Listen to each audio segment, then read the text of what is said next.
할렐루야. 오늘도 우리가 이렇게 아무 이상 없이 건강하게 다시 하나님 앞에 예배를 드릴 수 있다는 것이 얼마나 참 감사한 일인지 몰라요.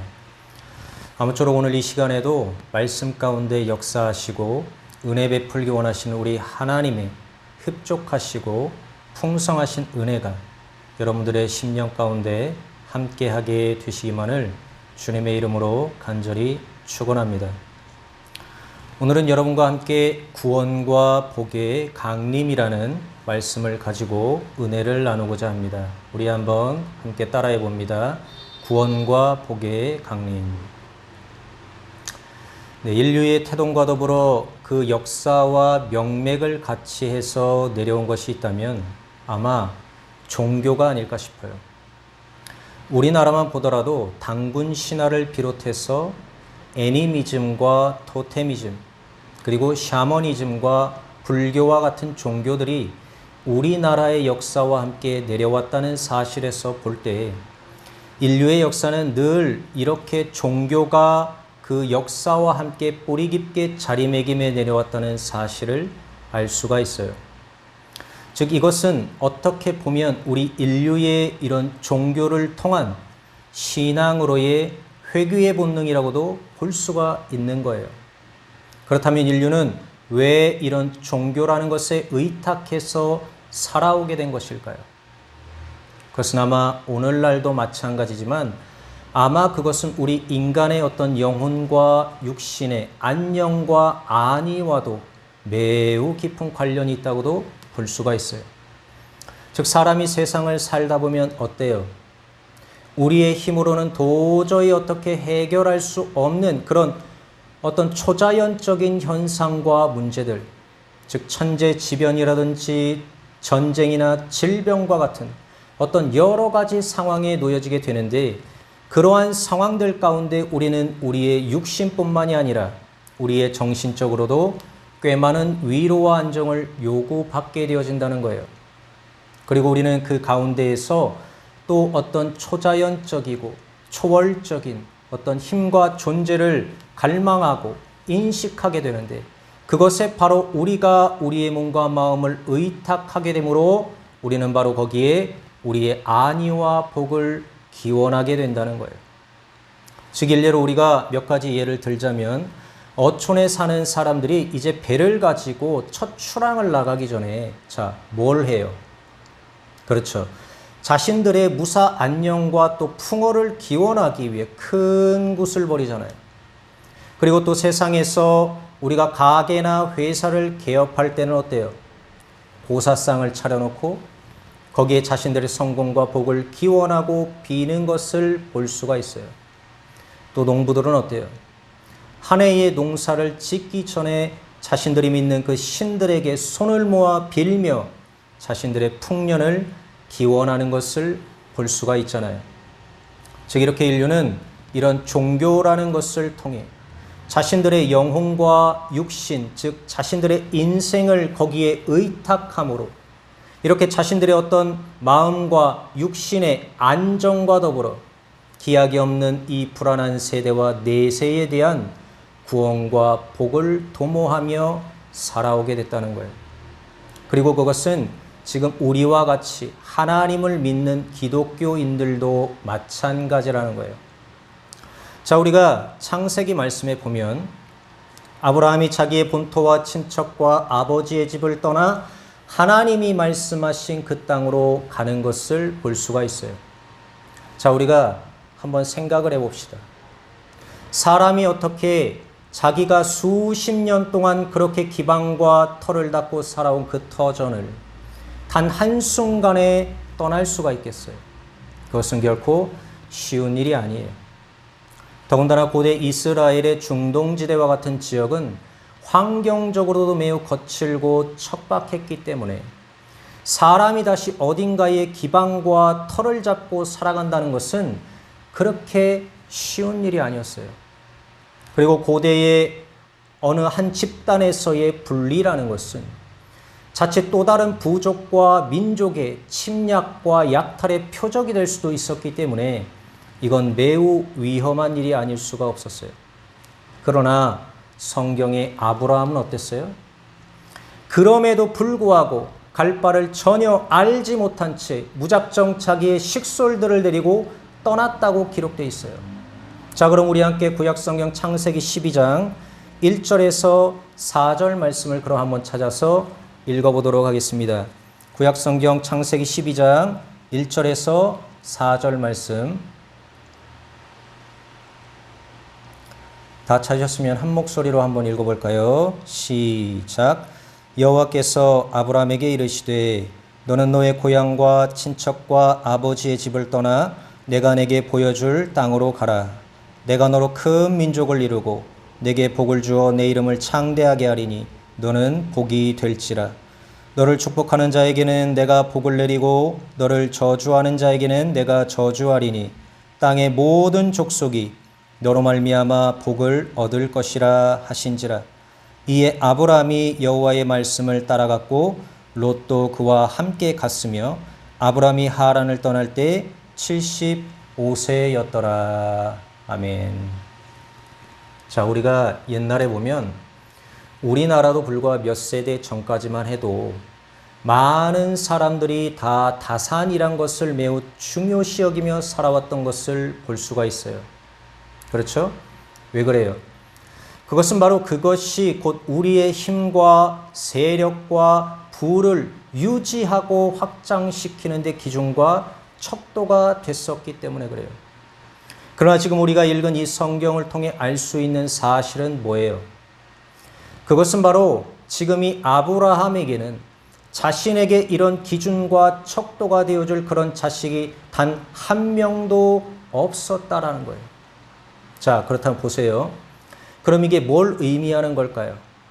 그것은 바로 자신의 가문과 혈통의 대를 이을 상속자가 아무도 없었다는 것으로 고대의 이스라엘과 같은 가문의 혈통과 대를 매우 중요시 여겼던 민족과 사회에서는 이게 굉장히 큰 문제가 아닐 수 없었어요. 그렇다 보니 어때요? 이 아브라함에게 있어서 이 문제는 가히 자신의 일생일대의 가장 큰 고민과 문제가 됐었다는 거예요. 그리고 우리는 바로 그것에 대한 사실을 얼마 후 아브라함이 자신의 여종인 하갈을 통해 자신의 자녀를 얻은 그 사건에서 잘 알 수가 있었고 또 아브라함이 하나님의 그 말씀 단 한마디에 무려 75년이나 살아왔던 그 고향과 친척과 아버지의 집을 떠나 하나님이 말씀하신 땅으로 바로 갔었다는 사실에서도 우리는 잘 알 수가 있었어요.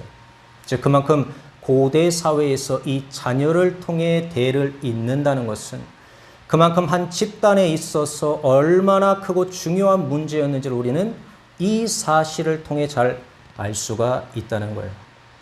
그리고 이외에도 우리는 성경 사무엘서의 한나라는 여인을 통해서도 이 사실에 대해서 잘 알 수가 있었고 또 성경의 여러 사건들을 통해서도 우리 인간의 이런 복에 대한 끝없는 집착과 염원과 갈망의 모습을 많이 찾아볼 수가 있다는 거예요.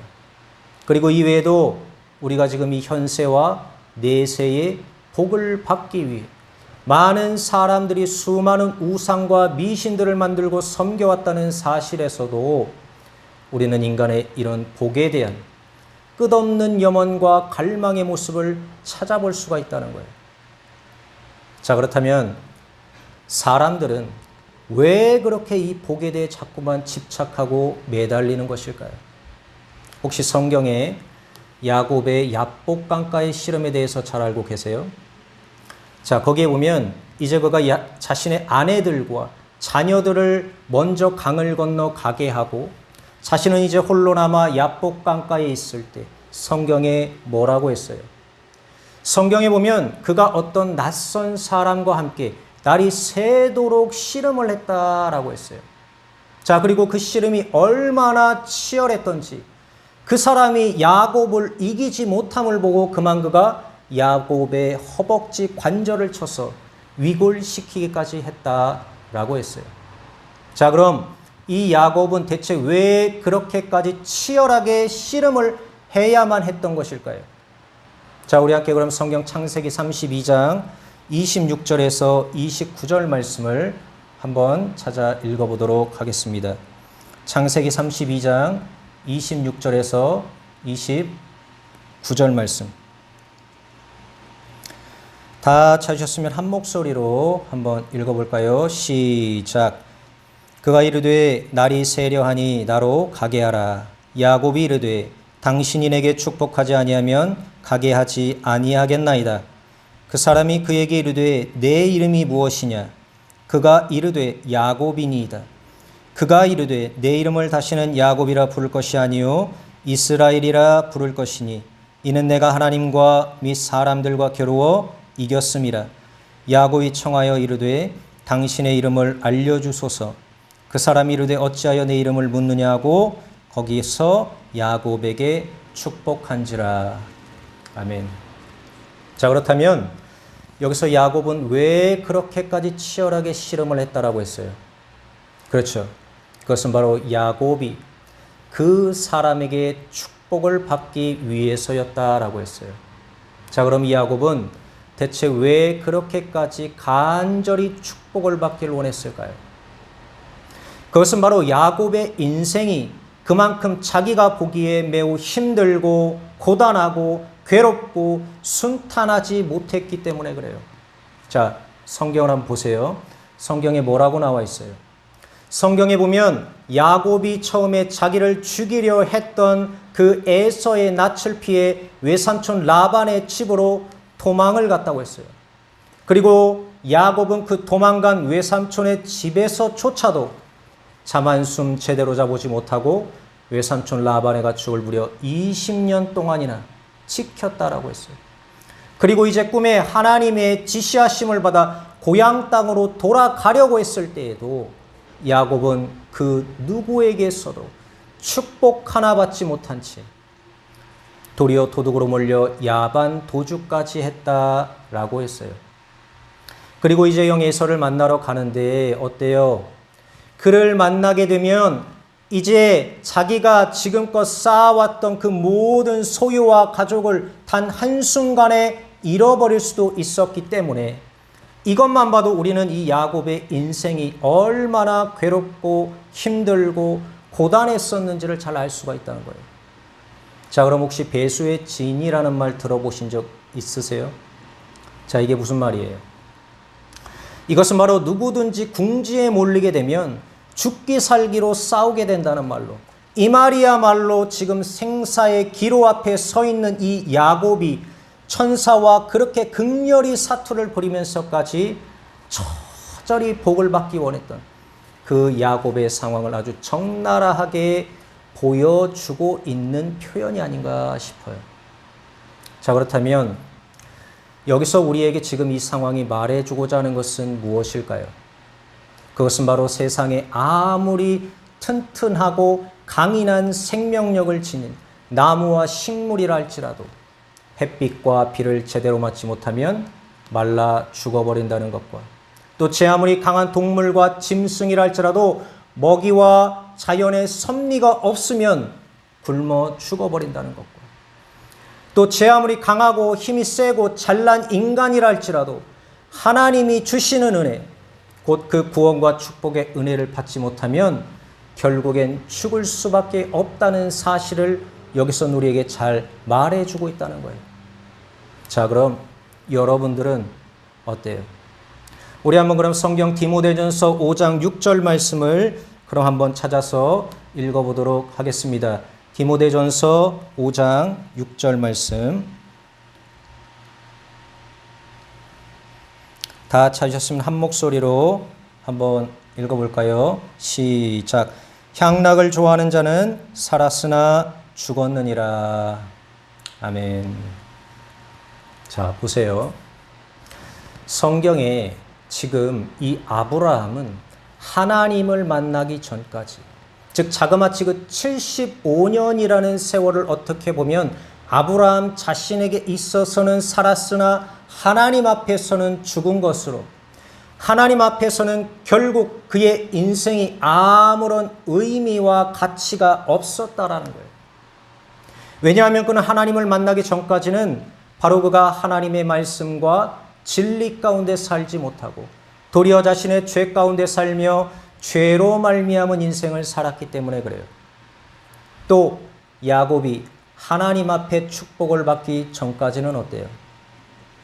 그가 살기는 했으나 항상 세상과 사람의 위협으로부터 온전히 보호받지 못한 삶을 살았기 때문에 항상 큰 고난과 역경과 환난을 당하지 않았어요. 그러나 그가 하나님의 축복을 받은 이후에는 어때요? 사람이 고난을 받지 않을 수는 없으나 하나님 앞에서 그럴지라도 그의 생명을 이 세상에서 온전히 더 보전함을 받고 또 약속의 땅으로 평안히 들어가게 하심으로 하나님이 약속하신 그 말씀과 같이 하늘의 별과 같이 많은 자손의 축복을 누리게 되지 않았어요? 그리고 이 사실은 지금 이 시대를 살아가고 있는 오늘날 우리에게도 동일하게 적용되어지고 있는 말씀이라는 거예요. 자, 그럼 우리 함께 로마서 3장 23절 말씀을 그럼 한번 찾아서 읽어보도록 하겠습니다. 로마서 3장 23절 말씀. 다 찾으셨으면 한 목소리로 한번 읽어볼까요? 시작. 모든 사람이 죄를 범하였음에 하나님의 영광에 이르지 못하였더니. 아멘. 자, 성경에 보면 무릇 죄의 삭은 사망이라고 했어요. 자, 이게 무슨 말일까요? 이것은 바로 우리가 이전에 아무것도 알지 못하고 그저 우리의 육신을 따라 살던 그 옛 시절은 우리에게 있어서는 살았으나 하나님 앞에서는 죽은 것으로 그 인생 자체가 하나님 앞에서는 아무런 의미와 가치가 없다라는 거예요. 그래서 예수님께서도 자신을 쫓고자 했던 그 어떤 한 사람에게 그가 자기 아버지를 먼저 가서 장사하게 허락하소서라고 했을 때 뭐라고 했어요? 예수님은 도리어 그에게 죽은 자는 죽은 자로 장사 지내게 하고 너는 나를 따르라고 했어요. 자, 그럼 오늘날 우리는 어떻게 해야 될까요? 그럼 오늘 우리가 읽은 본문 말씀 시편 67편 1절에서 2절 말씀을 그럼 다시 한번 찾아서 읽어보도록 하겠습니다. 시편 67편 1절에서 2절 말씀. 다 찾으셨으면 한 목소리로 한번 읽어볼까요? 시작. 하나님은 우리에게 은혜를 베푸사 복을 주시고 그의 얼굴빛을 우리에게 비추사 주의 도를 땅 위에 주의 구원을 모든 나라에게 알리소서. 아멘. 자, 보세요. 오늘날 우리가 살고 있는 이 시대의 많은 사람들은 자 보면 다 각자가 자신이 세상에서 깨달은 바대로 혹은 그 인생에서 자기가 바라는 바대로 자꾸 어떤 그 무언가를 추구하고 끊임없이 만들고 섬김으로 결국에는 자신들이 원하는 어떤 그 무언가를 계속 찾아 얻으려고만 해요. 그렇죠? 그래서 어때요? 어떤 사람들은 그래서 전국에서 용하다고 소문난 무당도 한번 찾아가서 점도 쳐보고 수백 수천에 달하는 굿도 한번 해보고 절에 가서 불공도 드려보고 정화수를 떠놓고 새벽마다 저녁마다 삼신할매 신령님에게 빌어도 보고 그렇죠? 그런데 보세요. 그런 귀신도 제 딴에는 자기가 신이라고 그것들이 자기의 것으로 사람에게 보이고 알리고 줄 수도 있으나 결국 그들이 줄 수 없는 결정적인 것이 있는데 그게 바로 뭐냐? 그것이 바로 오늘 우리가 읽은 본문 말씀에 나오는 그 하늘의 영원한 생명과 구원의 축복이라는 거예요.